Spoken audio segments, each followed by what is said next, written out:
தலைமை உரையேற்று தலைமை நிகழ்த்திய அண்ணன் திரு எஸ்.ஆர். சிவா அவர்களுக்கு மாணவர்கள் சார்பாக நன்றிகளை தெரிவித்துக் கொள்கின்றோம்.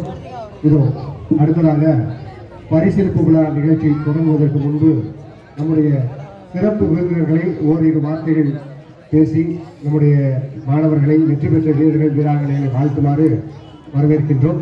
முதலாவதாக நம்முடைய அன்பு சகோதரர் டாக்டர் திரு எஸ்.ஏ. ராஜ்குமார் அவர்களை வந்து மாணவர்களை வாழ்த்துமாறு வரவேற்கிறோம்.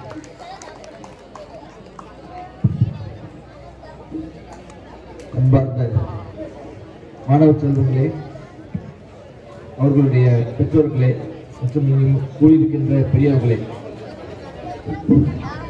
எனக்கு இந்த மேடை புதுது அல்ல. பரிசு வாங்குவதற்கும் இந்த மேடைக்கு ஏறி இருக்கிறேன்.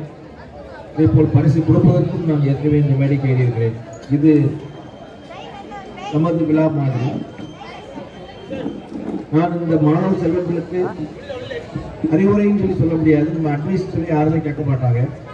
ஆனால் நான் வந்து கிட்டத்தட்ட ஃபஸ்ட்டு நான் ப்ரைஸ் வாங்கும்போது +2 நான் ப்ரைஸ் வாங்கும்போது 1987 கிட்டத்தட்ட 40 வருஷம் ஆயிடுச்சு. 40 வருஷமாக நான் வந்து நம்ம சௌராஷ்டிர சமூகம் மாணவர்கள் அவங்களுடைய ஃபேமிலிஸ் நான் பார்க்குறேன். நல்ல டெவலப் பண்ண பிள்ளைங்க வந்து ரொம்ப நல்லா படிக்கிறாங்க. படிப்பு நம்மளை வந்து கண்டிப்பாக ஒரு அளவு ஒரு லெவலுக்கு நம்மளை கூட்டி போகணும் அப்படிங்கிறதுக்கு நான் உங்களுக்கு ஒரு உதாரணம். நல்லா படிச்சிங்கன்னா நிறைய வரலாம். அவங்களுக்கு நல்லா தெரியும். திருநெல்வேலியில் தான் ஐஏஎஸ் இருக்காங்க, ஐஎஃப்எஸ் இருக்காங்க, நிறைய டாக்டர்ஸ் இருக்காங்க. இன்னைக்கு பிளாஸ்டிக் சர்ஜன்லாம் நம்ம சௌராஷ்டிராவில் வந்தாச்சு. இந்த அளவுக்கு நம்ம மாணவ செல்வங்கள் நல்லா படித்து நல்லா வராங்க.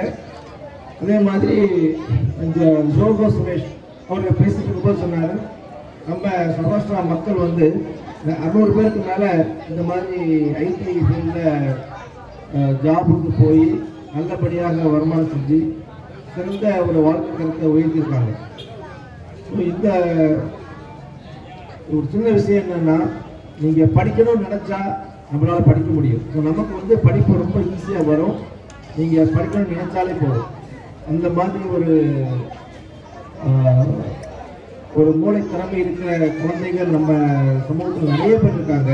அவங்க அதை பயன்படுத்திக்கிட்டு வாழ்க்கையில் முன்னேறி சமூகத்தை முன்னேற்றணும்னு சொல்லி நான் கேட்டுக்கிட்டு இந்த வாய்ப்புக்கு நன்றி கூறி விடைபெறுகிறேன். நன்றி, வணக்கம்.